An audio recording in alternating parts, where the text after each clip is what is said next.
grande vitesse, grosse accélération. Alors on se demande, comment peut-on engager ça?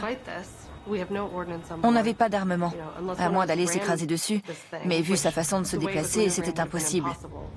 Alors, je suis resté en altitude. Pendant que l'ailier reste caché, son chef de mission plonge en piqué sur l'étrange appareil.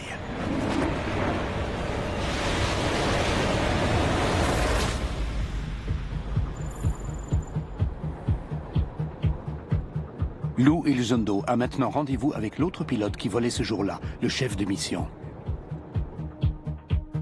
Il y a des rapports de pilotes militaires qui ont déjà été en combat, mais qui ne peuvent pas expliquer ce qu'ils ont vu et qui sont tellement troublés qu'ils veulent en parler, quitte à mettre en danger leur statut professionnel. Salut Dave. Lou, tu vas bien? Un peu trop bien. Et toi? Oui, très bien. Mon vieux, c'est un vrai château. Peut-être pas quand même. David Fravor, commandant à la retraite, a dirigé l'escadron de combat VFA 41 au Proche-Orient et en Afrique. Il travaille maintenant dans le privé en tant que consultant en aéronautique. David fait partie des rares que je connaisse qui courent vers le danger au lieu de le fuir. C'était lui le commandant de l'ailier ce jour-là, au-dessus du Pacifique.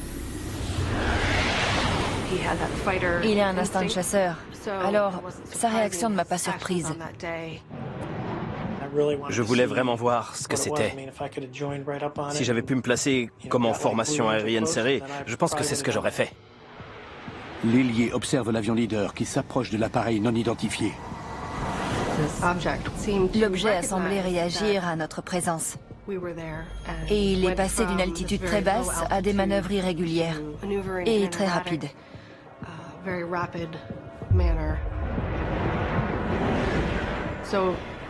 J'ai commencé à avoir la chair de poule et je me suis dit, je vais assister à une catastrophe.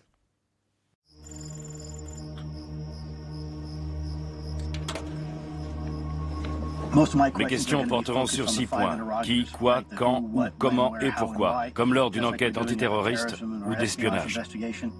Lou Elizondo est peut-être le plus haut fonctionnaire américain à avoir clamé l'existence des ovnis. Il a été agent de contre-espionnage pour le département de la Défense pendant 2 décennies.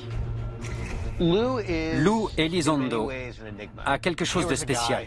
C'est quelqu'un qui a passé de nombreuses années dans les renseignements. Que ce soit les talibans, Al-Qaïda, l'État islamique ou Guantanamo Bay, il a tout fait. En 2009, Lou prend les rênes de l'ATIP, le programme d'identification avancée des menaces aérospatiales à 22 millions de dollars, chargé d'étudier les